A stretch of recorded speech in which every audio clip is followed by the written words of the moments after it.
Hello children, our today's topic is clause for 12th standard 12th class के में एक topic आता है ग्रामर का सिंथेसिस। वो सिंथेसिस का मतलब क्या है, अब उस सिंथेसिस और क्लॉज का क्या रिलेशन है पहले शॉर्ट में बता दें, फिर हम आगे बढ़ते हैं। सिंथेसिस जो टॉपिक है, सिंथेसिस का मतलब ये होता है किसी चीज को जोड़ना। अब उसमें हमें ऑब्जेक्ट्स को, दो डिफरेंट ऑब्जेक्ट्स को जोड़ना है या डिफरेंट सेंटेंस जैसे दिखने वाले क्लॉज को जोड़ना है। अब मैंने यहाँ पे जो सेंटेंस यूज किया, सेंटेंस जैसे दिखने वाले क्लॉज, क्योंकि अभी मैं आपको सेंटेंस क्या होता है, क्लॉज क्या होता है, उसको अलग अलग डिफाइन करूंगी, ठीक है ना। तो उसमें किन चीजों को जोड़ना है हमें ये पहले पढ़ना होगा। जब ये डिसाइड हो जाएगा कि जोड़ना क्या है एक्चुअल में, तब हम सिंथेसिस कर पाएंगे, ठीक है। तो क्लॉज एक ऐसा टॉपिक है कि जिसको पढ़ने के पहले हमें कुछ छोटी छोटी चीजें हैं जो पहले ध्यान में देनी, उस पर डिस्कस कर लेना जरूरी होता है, ये जानने के लिए कि एक्चुअल में क्लॉज क्या है। 3 पॉइंट्स हमने लिखे हैं, phrase, clause and sentence. These 3 points looks in a same way, देखने में सब एक जैसे ही लगते हैं, तो इसीलिए एक सिमिलरिटी भी है कि ये तीनों ही क्या होते हैं, ग्रुप ऑफ वर्ड्स होते हैं, ग्रुप ऑफ वर्ड्स, ठीक है। देखने में लगता है group of words. Phrase, phrase के लिए आप कोई भी कर सकते हो, ब्लैक एंड व्हाइट, ये भी फ्रेज है। ऑन द वॉल, ये दूसरा फ्रेज है, ठीक है ना। अब फ्रेज की खासियत क्या है कि फ्रेज, अभी तो मैंने कहा तीनों ग्रुप ऑफ वर्ड्स हैं। अब फ्रेज जो होता है, जो डिफरेंस है वो ये कि फ्रेज में सब्जेक्ट प्रेडिकेट नहीं होता है, ये फ्रेज की खासियत होती है। You all can see here in black and white, is there subject and predicate? क्या सब्जेक्ट प्रेडिकेट है? On the wall कोई सब्जेक्ट प्रेडिकेट है? नहीं है। वो ग्रुप ऑफ वर्ड्स जिसमें सब्जेक्ट प्रेडिकेट नहीं होता है, दैट इज कॉल्ड फ्रेज। और फ्रेज की अपनी जो इंपॉर्टेंस होती है वो खुद अपने आप में नहीं होती है, उसकी इंपॉर्टेंस बढ़ जाती है जब वो किसी सेंटेंस में ऐड हो जाता है। अभी अगर हम कहते हैं आई have a black and white dress, तो सेंटेंस इस ब्लैक एंड व्हाइट का यूज हो गया। ब्लैक एंड व्हाइट वैसे बोल दिया तो क्या मतलब है, but I have a black and white purse, it has used. On the wall, on the wall का क्या मतलब है, but if I am saying the birds are sitting on the wall, इसका भी क्लियर हो गया। तो कहने का मतलब है कि फ्रेज में सब्जेक्ट प्रेडिकेट नहीं होता है, ये किसी सेंटेंस में ऐड होकर के इसकी इंपॉर्टेंस बढ़ जाती है, दैट्स ऑल। क्लॉज, क्लॉज क्या होता है, क्लॉज सेंटेंस में अब हम डिफरेंशिएट करके बताएंगे। क्लॉज और सेंटेंस में दो में एक सिमिलरिटी इन दोनों में होती है कि इन दोनों में सब्जेक्ट और प्रेडिकेट होता है। क्लॉज और सेंटेंस में सब्जेक्ट और प्रेडिकेट होता है, लेकिन डिफरेंस क्या होता है कि क्लॉज कभी कंप्लीट सेंस नहीं देता और सेंटेंस कंप्लीट सेंस देता है। कैसे, लेट अस सी। क्लॉज को देखिए, I have written here he is ill, okay, one more, he did not go to school, ठीक है। He is ill, he did not go to school. These two are, अभी आप, मैं sentence word use कर रही हूँ, लेकिन ये सेंटेंस नहीं एक्चुअल में, अभी मैं इसको एक्सप्लेन कर दूंगी तो आप जान जाओगे कि क्या है। These two are looking that they both have their own subject and predicate. भाई यहाँ पे he is ill में he आपका सब्जेक्ट है और ये आपका predicate portion, and in this sentence he is your subject and the rest of these are predicate portion, ठीक है ना। तो हमने क्लॉज में कहा सब्जेक्ट प्रेडिकेट तो होता है लेकिन कंप्लीट सेंस नहीं देता। अगर हम बात इसकी करें ही इज इल, तो ही इज इल में बहुत सारे, ही इज इल कहने में बहुत सारे क्वेश्चन उठ जाते हैं। बीमार है तो भाई क्या हो गया, कब से बीमार है ना, उसके बीमार होने से और क्या क्या, भाई बीमार हुआ तो उसे क्या क्या चीजें उसकी प्रभावित हुई, बहुत सारी चीजें हैं। अभी इसको देखिए, he did not go to school, वो स्कूल नहीं गया। Again question around why he did not go to school, क्यों नहीं गया, क्यों नहीं गया। लेकिन इन ये दोनों अपने आप में सब्जेक्ट प्रेडिकेट लिए हुए हैं। सब्जेक्ट प्रेडिकेट है लेकिन कंप्लीट सेंस नहीं दे रहे हैं। लेकिन अगर हम इन दोनों को कहीं जोड़ दें, he is ill so he did not go to school, तो भाई यहाँ पे तो कंप्लीट सेंस मिल रहा है कि वो बीमार है इसलिए वो स्कूल नहीं गया, वो बीमार है इसलिए वो स्कूल नहीं गया। ठीक है, तो कहने का मतलब ये है कि क्लॉज और सेंटेंस में हमने बोला एक सिमिलरिटी है, क्या दोनों में सब्जेक्ट प्रेडिकेट है, लेकिन क्लॉज में सब्जेक्ट प्रेडिकेट तो दिया है लेकिन कंप्लीट सेंस न तो ये दे रहा है न तो ये दे रहा है। इसका मतलब है कि अब हम इसे सेंटेंस नहीं कहेंगे, अब एक क्लॉज ये है एक क्लॉज ये है। There are written two different clauses which have no complete sense in themselves, अपने आप में दोनों के पास कंप्लीट सेंस नहीं है। लेकिन जब हमने इन क्लॉजेस को जोड़ दिया है, he is ill so he did not go to school, तो यहाँ तो कंप्लीट सेंस मिल रहा है, वो बीमार है इसलिए वो स्कूल नहीं गया। तो जो कुछ भी हम इसमें ऐड करेंगे, मान लो बीमार कब से है ना, और भी जो बातें हैं, जो भी इंफॉर्मेशन लेनी है वो सब हम इसमें ऐड कर सकते हैं। हमने तो केवल एक इंफॉर्मेशन डाली है और सो नाम का कंजंक्शन यूज कर दिया है। यही हम बताना चाह रहे हैं कि क्लॉज और सेंटेंस अपने आप में सब्जेक्ट प्रेडिकेट लिए हुए होते हैं। क्लॉज कंप्लीट सेंस नहीं देता है, सेंटेंस कंप्लीट सेंस देता है, और जो सेंटेंस होता है वो दो या दो से अधिक क्लॉजेज, यहाँ पे दो क्लॉजेज हैं, यहाँ पे दो क्लॉजेज हैं। जो सेंटेंस होता है वो दो या दो से अधिक क्लॉजेस को जोड़ करके बनता है, और जितने भी क्लॉज जुड़ते हैं उन सब के पहले एक एक कंजंक्शन, मतलब दो क्लॉजेस के बीच में एक कंजंक्शन होता है। जैसे इसमें एक क्लॉज ये एक क्लॉज ये, इन दोनों क्लॉजेस के बीच में सो नाम का कंजंक्शन है जिसने इन दोनों क्लॉजेस को जोड़ करके ये एक सेंटेंस बनाया है, he is ill so he did not go to school.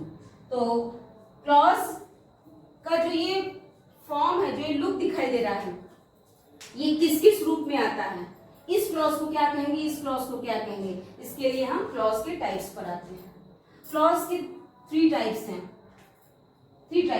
First principle clause, जिसे हिंदी में मुख्य उपवाक्य कहते हैं। क्लॉज को एक चीज यहाँ पे लिख दूं, इसको हिंदी में उपवाक्य कहते हैं। मुख्य उपवाक्य कहते हैं। कोऑर्डिनेट क्लॉज, जिसको हिंदी में समानपदी उपवाक्य कहते हैं, और सबऑर्डिनेट क्लॉज, जिसको हिंदी में आश्रित उपवाक्य कहते हैं। ठीक है, अब मुख्य उपवाक्य का क्या मतलब है, कैसे पहचानेंगे आप कि ये मुख्य उपवाक्य है। मुख्य उपवाक्य के क्या रूल्स हैं। किसी भी सेंटेंस का जो बेस होता है दैट इज प्रिंसिपल क्लॉज। एक सेंटेंस में भी हमने बताया कि दो या दो से अधिक क्लॉजेस का यूज होना है, दो या दो से अधिक क्लॉजेस का यूज होना है। लेकिन अब उन दो या दो से अधिक क्लॉजेस, मान लो तीन चार जो भी क्लॉजेस हैं, उसमें मुख्य उपवाक्य पहचानोगे कैसे? तो निश्चित रूप से उन सारे क्लॉजेस में एक मेन क्लॉज होगी, क्योंकि अगर उसको हटा देंगे तो बाकी की क्लॉजेस निराधार हो जाएंगी। कैसे, आइए देखते हैं। He went to Agra and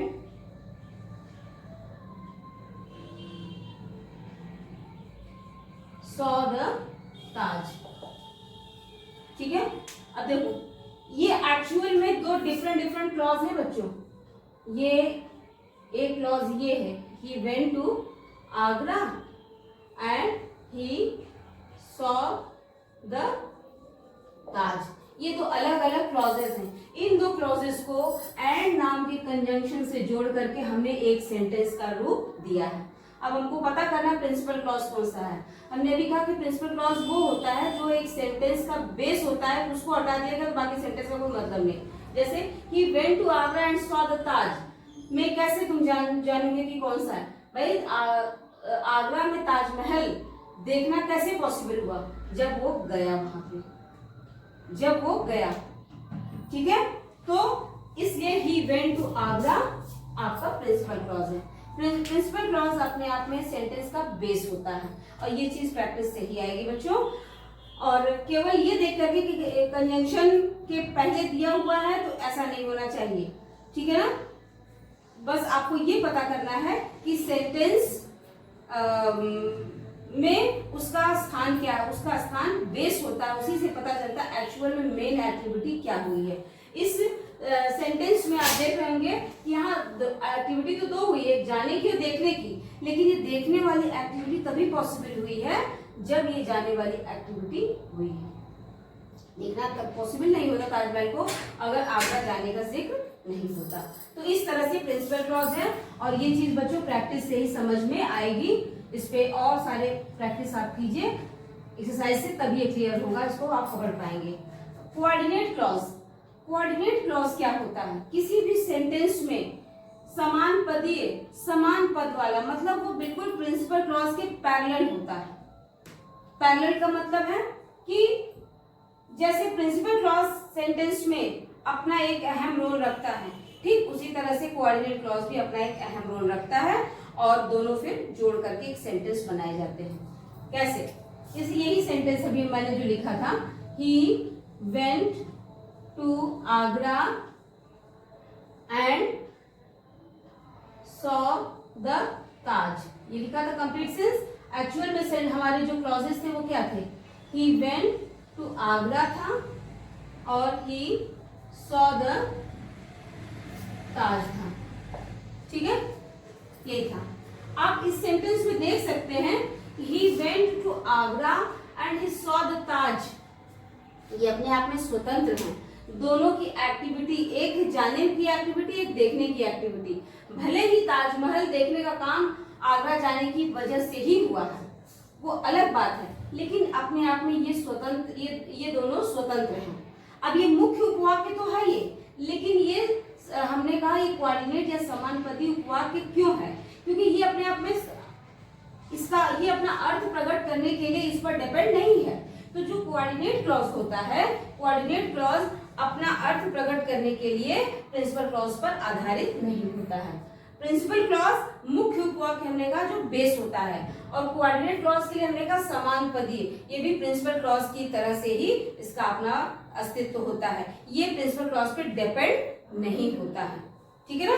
उसको हम किसी कंजंक्शन से जोड़ते हैं, उसे हम किसी कंजंक्शन से जोड़ते हैं हम, और इस तरह से कंजंक्शन एंड बट, अभी ये भी एक एग्जांपल हम दे सकते हैं,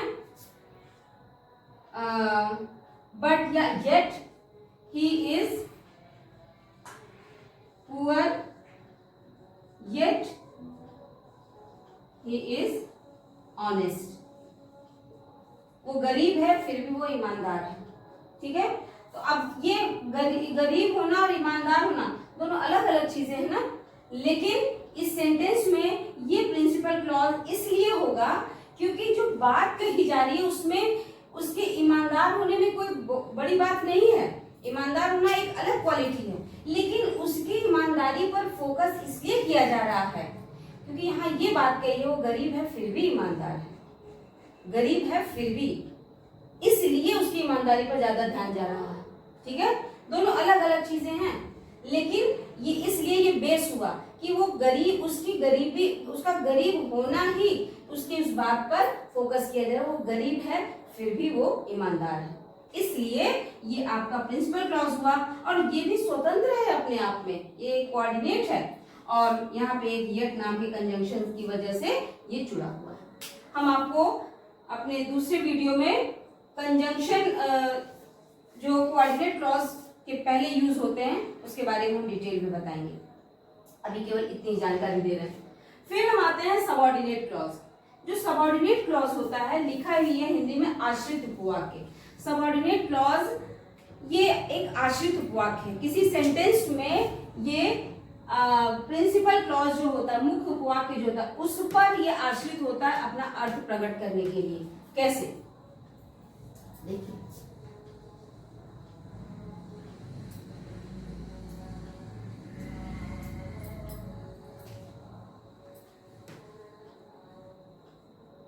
this is the place Lord Ram took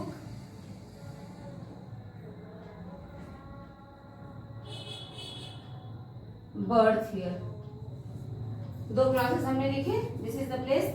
अब क्लॉज क्यों है, यहाँ पे आप दिमाग को दौड़ा सकते हैं। This is the place, complete sense नहीं दे रहा है ना, लेकिन सब्जेक्ट प्रेडिकेट दिए हुए है।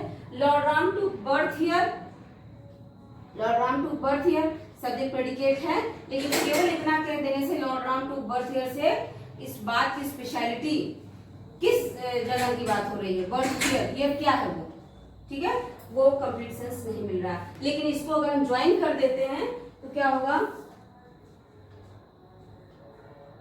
This is the place where Lord Ram took birth. अब देखो, ये वो जगह है जहां भगवान राम ने जन्म लिया। हमने अभी क्या कहा कि जो सबऑर्डिनेट क्लॉज होता है वो प्रिंसिपल क्लॉज पर बेस होता है। अब प्रिंसिपल क्लॉज कैसे पता करेंगे, दिस इज द प्लेस को हमने प्रिंसिपल क्लॉज कहा। ये प्रिंसिपल क्लॉज क्यों है, क्योंकि मेन बात यही है, यहाँ जगह की बात हो रही है। तो केवल यहाँ आप देख सकते हैं एक क्लॉज ये है, एक क्लॉज ये है, ठीक है ना। अब इन दोनों क्लॉज में प्रिंसिपल क्लॉज कौन सा है, जो बेस है। बेस तो मेन प्लेस की ही बात कर रहा है ना, तो ये जो बेस है सेंटेंस का वही आपका प्रिंसिपल क्लॉज हुआ। अब ये सबऑर्डिनेट क्लॉज क्यों हमने कहा, ये सबऑर्डिनेट क्लॉज इसलिए है क्योंकि ये इससे जुड़ा हुआ है। This is the place Lord Ram took birth, Lord Ram took birth, ये बात उस जगह से जुड़ी हुई, जो दिस इज द प्लेस कहा गया, जगह की बात की गई है, तो ये इससे ही ये जाकर के तभी सेंटेंस, तभी कंप्लीट सेंस निकल रहा है, ठीक है। तो यहाँ पर हमने आपको जानकारी सिर्फ क्लॉज के इन काइंड्स के बारे में दी है, ठीक है। अभी इन्हीं जो क्लॉज के काइंड्स हैं इनका और ज्यादा यूज ये हम आपको अगली वीडियो में बताएंगे। अब हम यहाँ पे क्लॉज के बारे में पढ़ने के बाद सेंटेंस पे आते हैं। सेंटेंस जो होता है वो तीन तरह का होता है, सिंपल सेंटेंस, कंपाउंड सेंटेंस और कॉम्प्लेक्स सेंटेंस। हाँ, अब हम आते हैं सिंपल सेंटेंस पर। सिंपल सेंटेंस जो होता है उसको बनाने के लिए हमने एक वीडियो बनाया नॉन फाइनाइट का, ठीक है। उस नॉन फाइनाइट को पहले आप अच्छे से समझ लीजिए, तभी आप सिंपल सेंटेंस बना पाएंगे। और हम अपनी अगली वीडियो में नॉन फाइनाइट की मदद से सिंपल सेंटेंस बनाना आपको सिखाएंगे, वो डिटेल में समझाएंगे, ठीक है। हम आते हैं कंपाउंड सेंटेंस पर। कंपाउंड सेंटेंस जो होता है उसमें एक मेन क्लॉज, मेन क्लॉज का मतलब वही आपका प्रिंसिपल क्लॉज, एक मेन क्लॉज एक ही होती है सेंटेंस में, और एक या एक से अधिक आपके कोऑर्डिनेट क्लॉज, जिसके बारे में अभी हमने बताया, वो होता है आपका कंपाउंड सेंटेंस। और कॉम्प्लेक्स सेंटेंस जो होता है एक मेन क्लॉज होती है और एक या एक से अधिक सबऑर्डिनेट क्लॉज होती है, ठीक है। तो ये रहा आपका सिंपल, कंपाउंड, कॉम्प्लेक्स, ये सेंटेंस के तीन काइंड्स हैं, तीन टाइप्स हैं, जिसमें से हमने आपको बताया कि सिंपल सेंटेंस ये आपको बनाने के लिए आपको नॉन फाइनाइट अच्छे से समझना होगा, हमारा वो वीडियो देख लीजिए, वैसे भी हम अगले वीडियो में इसको एक्सप्लेन करेंगे। और कंपाउंड सेंटेंस के लिए हमने कहा कि एक मेन क्लॉज होगी। मेन क्लॉज क्या होती है, प्रिंसिपल क्लॉज को ही मेन क्लॉज कहते हैं। वो क्या होती है, अभी मैंने आपको बताया कि वो सेंटेंस का बेस होती है। और कंपाउंड सेंटेंस में एक मेन क्लॉज होती है और एक या एक से अधिक कोऑर्डिनेट क्लॉज होती है। कोऑर्डिनेट क्लॉज यही समान पदी, जिसके लिए हमने कहा वो प्रिंसिपल क्लॉज जैसी ही होती, वो आश्रित नहीं होती, उसका अपना एक अस्तित्व वैसे ही होता जैसे कि प्रिंसिपल क्लॉज का होता है। और हम अगली वीडियो में आपको ये भी बताएंगे कि कोऑर्डिनेट क्लॉज के पहले यूज होने वाले जो कंजंक्शंस हैं, उसको कौन कौन से कंजंक्शंस हैं उसके बारे में डिटेल में बताएंगे। और जो कॉम्प्लेक्स सेंटेंस होता है उसमें भी एक मेन क्लॉज होती है और उस मेन क्लॉज के साथ एक या एक से अधिक सबऑर्डिनेट क्लॉज। बच्चों इसकी गलती कभी भी मत करना, अगर मेन क्लॉज के साथ तुमने सबऑर्डिनेट लगा दिया तो डेफिनेटली वो कॉम्प्लेक्स ही बनेगा, वो कंपाउंड नहीं बनेगा। So make it sure over here that for making compound sentence you need coordinate clause with main clause या with principal clause, and for making complex sentence you have to take subordinate clause with principal clause, not coordinate, otherwise the sentence will be wrong. Okay children, so thank you so much. हम अगली video में आपको इसके बारे में और detail में sentence बनाना, कैसे सिंपल बनता है, कैसे कंपाउंड बनता है, कैसे कॉम्प्लेक्स बनता है, इसके बारे में डिटेल में आपको बताएंगे। Thank you so much.